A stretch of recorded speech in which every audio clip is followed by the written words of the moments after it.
Hello everyone, आप सबका स्वागत है मेरे यूट्यूब चैनल ए लर्न आईटीआई में। आज का जो हमारा क्लास है बार के स्किल टेस्ट 2024 फीटर ट्रेड का लास्ट डे, मतलब 2024 का जो बार के स्किल टेस्ट था फीटर ट्रेड का लास्ट डे, मतलब 17 अक्टूबर के सेकंड शिफ्ट जो लास्ट शिफ्ट का पेपर था, उस पेपर के बारे में हम डिस्कस करेंगे। तो इसके लिए आपको 2.5 घंटे मिले थे। 100 मार्क का पेपर था जो कॉमन था। उसके बाद जो स्क्रीन पर आपको डायग्राम दिखाई दे रहा है, ये डायग्राम आया था लास्ट डे के पेपर में। और इसका जो साइज वगैरह यहाँ पर आप देख सकते हैं, रॉ मटेरियल का साइज था 60 मिलीमीटर लंबाई, 5 मिलीमीटर थिकनेस और 40 मिलीमीटर इसकी हाइट। ये साइज पहले दिन से लास्ट दिन तक चेंज नहीं हुआ है, सेम साइज के ऊपर ही पूरा जॉब आपको दिया गया था। और जो आपका टॉलरेंस भी चेंज नहीं हुआ था, प्लस माइनस 0.04 मिलीमीटर। और जॉब के ऊपर ऑपरेशन कौन से थे यहाँ पर आप देख सकते हैं, सिंपल सा ऑपरेशन है। एक कॉर्नर में आपको 15 का रेडियस करना था, इंटरनल रेडियस। और उसके दूसरे साइड में आपको इस तरह से 20 में से एक मटेरियल को कट करके बाहर निकालना था, 20/15 का।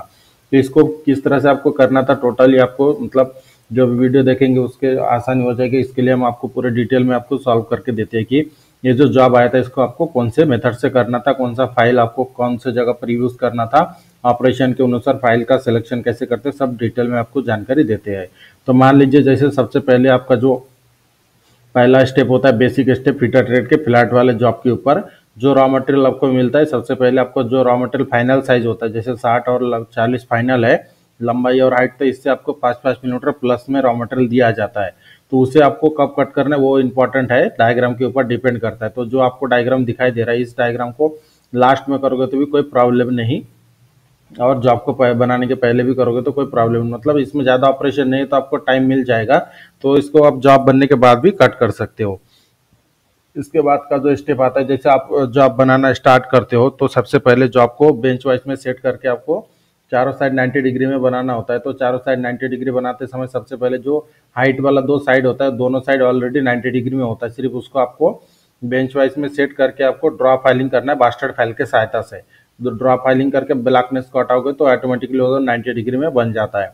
और ध्यान में रखिए कि जब आप बेंच वाइज में जॉब को सेट करोगे तो जॉब की इस तरह से सेट करो कि जब आप ट्राई स्क्वायर से जॉब की 90 डिग्री चेक करोगे तो उसमें जॉब को बाहर निकालने की आवश्यकता ना पड़े। इससे क्या होता है कि आपकी टाइम की बचत होती है।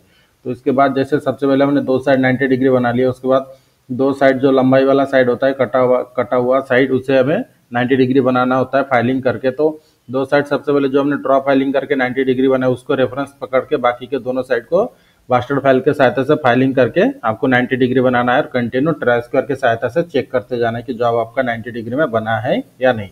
उसके बाद जॉब आपका 90 डिग्री में बनने के बाद का जो स्टेप आता है आपका, जॉब का एक सरफेस आपको क्लीन करना है। जॉब का एक सरफेस क्लीन इसलिए किया जाता है क्योंकि आपको मार्किंग मीडिया अप्लाई करके मार्किंग करना है। तो इस तरह से आपको मास्टर फाइल के सहायता से हल्का आपको क्लीन कर लेना है सरफेस वन साइड। उसके बाद आपको मार्किंग मीडिया अप्लाई करना है। मार्किंग मीडिया अप्लाई करने के बाद आपको करना होता है, मार्किंग मीडिया सूखने के बाद आपको मार्किंग करनी है। तो मार्किंग करते समय हाइट गेज के सहायता से हम मार्किंग करेंगे। तो मान लीजिए जैसे हम इसका पूरा मार्किंग मेथड भी आपको बताएंगे, कटिंग प्रोसेस फाइलिंग सब डिटेल में बताएंगे। तो हमें हाइट गेज के सहायता से हमें अगर मार्किंग करना है इस जॉब का, तो उस समय आपको क्या करना है, जैसे जो जॉब आपका जिस पोजीशन में है, मतलब 40 वाला हाइट वाला साइड आपको इस पोजीशन में सरफेस प्लेट के ऊपर रखना है। उसके बाद एंगल प्लेट की सहायता से सहारा देकर आपको इस तरह से जॉब को वर्टिकल पोजीशन में सेट करना है। उसके बाद का जो स्टेप आता है आपका वर्नियर हाइट गेज में आपको सबसे पहले 15 मिलीमीटर माप सेट करके एक हॉरिजॉन्टल लाइन ड्रॉ करना है। उसके बाद 45 मिलीमीटर माप सेट, 45 नहीं मतलब जो हाइट है 40 मिलीमीटर, तो 25 मिलीमीटर माप सेट करके एक लाइन ड्रॉ करोगे हॉरिजॉन्टल। उसके बाद लास्ट में 40 मिलीमीटर माप लेके एक हॉरिजॉन्टल लाइन ड्रॉ करोगे। तो इस तरह से आपका हाइट वाले साइड से आपकी मार्किंग हो जाती है। उसको जॉब को पलटा कर इस तरह से, मान लीजिए ये वाला जो साइड है इसे हम बेस नीचे की तरफ अगर रखते हैं, तो उसके बाद का जो स्टेप आपको मार्किंग करना है, तो सबसे पहले आप 15 का एक लाइन ड्रॉ करोगे, जैसे 15/15 इस तरह से 15 का लाइन ड्रॉ कर लोगे हॉरिजॉन्टल। उसके बाद 15 और ये जो 20 मिलीमीटर, 15 के बाद 20 मिलीमीटर का एक लाइन ड्रॉ करोगे। उसके बाद 40 मिलीमीटर का एक हॉरिजॉन्टल लाइन और लास्ट में एक 60 मिलीमीटर का एक हॉरिजॉन्टल लाइन ड्रॉ करोगे। तो इस तरह से आपकी पूरी मार्किंग हो जाएगी हॉरिजॉन्टल और वर्टिकल लाइन जो हमने हाइट गेज के सहायता से करना था।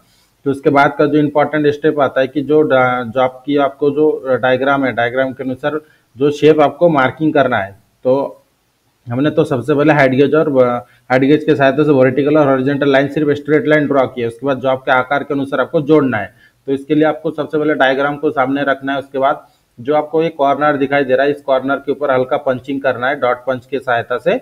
उसके बाद डिवाइडर में 15 माप सेट करके आपको इस तरह से दोनों लाइन को इस तरह से जोड़ना है, तो आपका ऑटोमेटिकली रेडियस बन जाएगा। मतलब दोनों साइड को आपको इस तरह से जोड़ना है, तो यहाँ पर आपका इंटरनल रेडियस बन जाएगा। ध्यान में रखिए, ये जो इंटरनल रेडियस की मार्किंग आपको यहाँ पर डिवाइडर रखकर बाकी इंटरनल रेडियस आपको इस तरह से ड्रा करना है। उसके बाद पेंसिल के सहायता से आपको क्या करना है, जो आपको जॉब स्क्रीन पर जो डार्क लाइन में जो जॉब का शेप दिखाई दे रहा है, इसी शेप को आपको पेंसिल के सहायता से जॉब के ऊपर इस तरह से डार्क करना है। जो आपको हमने जो मार्किंग किया है हाइट गेज के सहायता से, उसके बाद आपको सबसे पहला इंपॉर्टेंट स्टेप होता है इस तरह से पेंसिल के सहायता से जॉब का शेप बना लेना है। उसके बाद जो शेप आप बना लोगे जॉब के ऊपर, उसके बाद जॉब के डायग्राम के साथ आपको कंपेयर करके एक बार चेक करना है कि प्रॉपरली हमारा बना है या नहीं।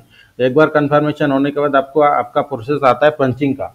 पंचिंग करते समय आपको डॉट पंच और बॉल पिन हैमर का यूज करना है, जो आपको एनुअल के ऊपर रखकर जो आपने लाइन डार्क किया है पेंसिल के सहायता से जो आपके शेप का, उसी शेप के ऊपर आपको पंचिंग करना है, लाइट पंचिंग करना है, ताकि बाद में आपको फाइलिंग करके मिटाने की आवश्यकता पड़े तो भी जल्दी मिट जाए। तो यहाँ पर आपका पूरा पंचिंग हो जाएगा जो हमारा जॉब का शेप है उसके ऊपर। उसके बाद का प्रोसेस आता है एक्सिस मटेरियल को आपको कट करना है। तो सबसे पहले मान लीजिए अगर हम इस वाले कॉर्नर को अगर हम हेक्सा के सहायता से कट करते हैं, तो हेक्सा के सहायता से कट करते समय जॉब को प्रॉपरली जॉब का जो एंगल में आप कट करोगे उस एंगल के हिसाब से आपको जॉब को सेट करना है बेंच वाइज के ऊपर। उसके बाद हेक्सा का सिलेक्शन करना है। हेक्सा का सिलेक्शन करने के बाद ब्लेड को फॉरवर्ड स्ट्रोक में लगाना है। उसके बाद मान लीजिए ये जो कॉर्नर हमें कट करना है, तो ये जो मार्किंग लाइन है इसको डायरेक्टली इस तरह से कॉर्नर टू कॉर्नर कट कर दोगे तो बीच वाला मटेरियल निकल जाएगा। या फिर आप डायरेक्टली ये जो पहला है इस तरह से वी शेप, ये जो आपको एरो दिखाई दे रहा है, ये कॉर्नर से यहाँ पे वी इस तरह से ये दूसरे साइड से यहाँ पे वी शेप कट करोगे तो बीच में मटेरियल निकल जाएगा। साइड में दो साइड में थोड़ा मटेरियल बचा रहता है, तो वहाँ पर आप हाफ राउंड या फिर राउंड फाइल के सहायता से भी फाइलिंग करके यहाँ पर निकाल सकते हो मटेरियल। उसके बाद जो बैक साइड का जो आपका जो ये जो आपको सी शेप में आपका मटेरियल निकालना था, इसे भी आपको कॉर्नर टू कॉर्नर सबसे पहले कट कर लेना है। उसके बाद ये बीच में से एक वी मटेरियल निकल जाएगा वी शेप का। उसके बाद बीच में और एक वी शेप मटेरियल बचा रहता है, उसके क्या कैसे कट करते हैं, वर्टिकल पोजीशन में सेट करके जो आपको जो टोटल लंबाई है 20 मिलीमीटर उसको वर्टिकल पोजीशन में एक कट के साइड में दूसरा कट लगाते हुए पूरा पहले कट कर लेना है। कट लगा लेना है, उसके बाद थोड़ा एक्स्ट्रा को एंगल में सेट करके कट लगाओगे तो पूरा मटेरियल बीच में का निकल जाता है। तो इस तरह से आपका पूरा एक्स्ट्रा मटेरियल यहाँ पर निकल जाएगा। उसके बाद आपको फाइल का सिलेक्शन करना है। सबसे पहले बास्टर्ड फाइल का सिलेक्शन करके आपको जो एक्स्ट्रा मटेरियल है पंचिंग तक आपको फाइलिंग करना है। और दूसरी बात इंपॉर्टेंट ध्यान में रखें, जब आप कटिंग करोगे तो कटिंग करते समय ध्यान में रखें पंचिंग लाइन के आउटलाइन से कट करना है और कटिंग होने के बाद पंचिंग आपको दिखाई देना है, ताकि आपका पंचिंग इससे क्या होगा कि आपका जो पंचिंग हमें क्या करता है, पंचिंग हमें गाइड करता है कि जो आपका डायमेंशन यहाँ तक फाइनल है, तो उस समय ध्यान में रखें कि कटिंग होने के बाद भी पंचिंग आपका दिखाई देना चाहिए। तो इस तरह से पूरा मटेरियल हमने एक्सेस मटेरियल को कट कर लिया। उसके बाद बास्टर्ड फाइल के सहायता से आपको फाइलिंग करके सबसे पहले पंचिंग तक मिला लेना है। इस बीच में आपको अगर फ्लैट फाइल नहीं बैठ रहा है बड़ा साइज 300 मिलीमीटर का, तो आपको एक स्क्वायर फाइल या फिर ट्रायंगुलर फाइल का यूज करके भी ये वाले बीच में आपको फाइलिंग कर सकते हो। या फिर दूसरा जो आपको ये जो कॉर्नर आपको दिखाई दे रहा है यहाँ पर हाफ राउंड या फिर राउंड फाइल के सहायता से भी ये वाले शेप आप बना सकते हो। तो उसके बाद आपका क्या होता है कि जो आपको डायमेंशन में बनाना होता है, क्योंकि आपका पूरा मार्क डायमेंशन के ऊपर दिया गया है, तो जो आपको सेकंड कट फाइल या फिर जो भी आपका इसमें आप तो फ्लैट फाइल की आवश्यकता नहीं है उसमें, इसलिए आप स्क्वायर फाइल और हाफ राउंड और राउंड फाइल के इसके हिसाब से फाइलिंग करते हुए डायमेंशन में पूरा जॉब को बना लेना है। डायमेंशन को बनाते समय वर्नियर कैलिपर का कंटिन्यू यूज करते हुए जॉब को चेक करते रहे कि आपका प्रॉपर डायमेंशन बना है या नहीं। तो इस तरह से आपका पूरा डायमेंशन में जॉब आपका बन जाएगा। उसके बाद आता है आपका जॉब का सरफेस की क्लीनिंग, मतलब सरफेस फिनिशिंग।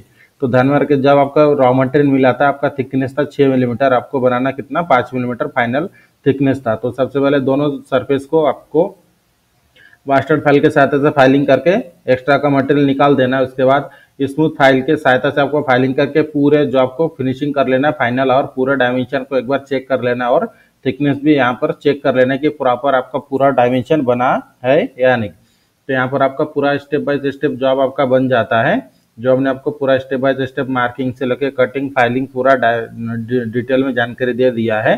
और यहाँ पर आपका जॉब पूरा टोटल कंप्लीट हो जाता है। इस वीडियो को हम यहाँ तक रखते हैं क्योंकि यहाँ इसमें ज़्यादा ऑपरेशन नहीं है, तो हम ज़्यादा वीडियो को लंबा नहीं करेंगे। और इसी तरह की इंपॉर्टेंट वीडियो की नोटिफिकेशन के लिए मेरे चैनल को सब्सक्राइब करके बेल आइकन को दबाएं, ताकि मेरे वीडियो की नोटिफिकेशन आपको टाइम पर मिलते रहे। और हम इसी तरह के आगे भी इंपॉर्टेंट वीडियो लाते रहेंगे आपके लिए। तो वीडियो को वीडियो अच्छी लगी तो हमारे चैनल को सब्सक्राइब करें, शेयर करें और लाइक करना ना भूलें।